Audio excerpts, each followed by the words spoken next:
just want to share with you guys two passages from the Bible and like a story of my own to give you guys a little encouragement through all this coronavirus outbreak and stuff. And I pray that each of you guys will be able to take away something positive from this.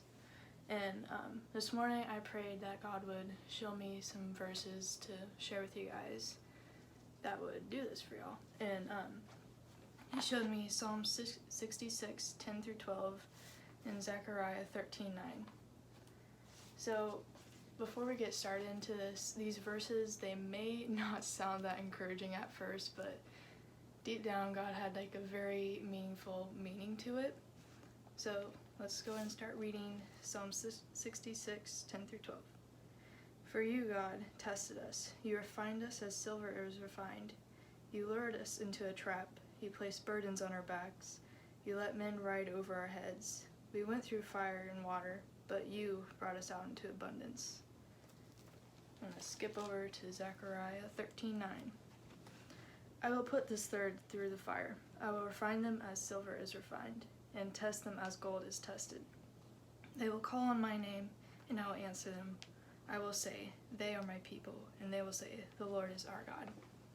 So, with these two passages, there's two things that they both have in common.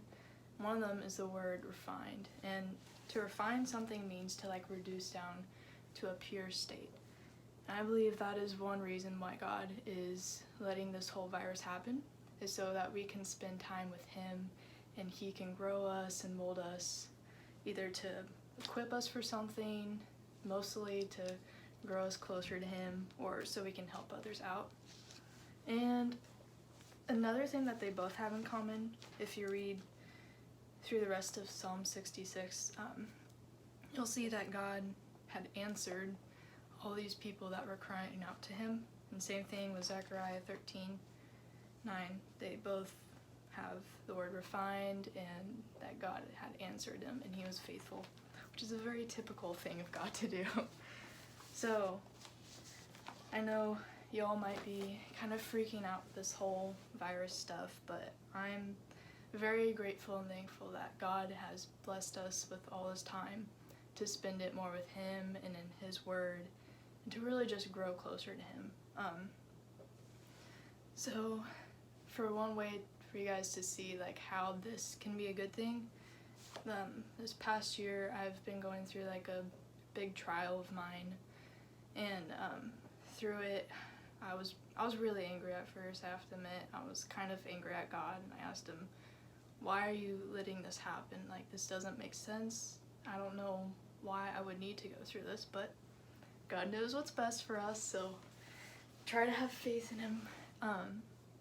So after I asked Him like why this was happening, I went to our youth pastor's wife, who's literally my neighbor, and I talked to her and asked her like what to do about all of it. And through her, I got to figure out how to deal with this. And so things got escalated more as time went on, and I prayed to God. I asked Him to help me figure out what to say to this person and how to figure this out.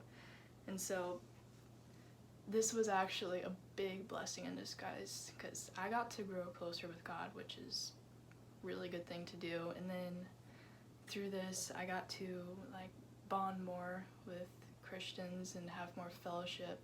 And now I'm pretty close with everybody, I feel like. And I really got to see how God can pull through and how He will pull all of us through. So I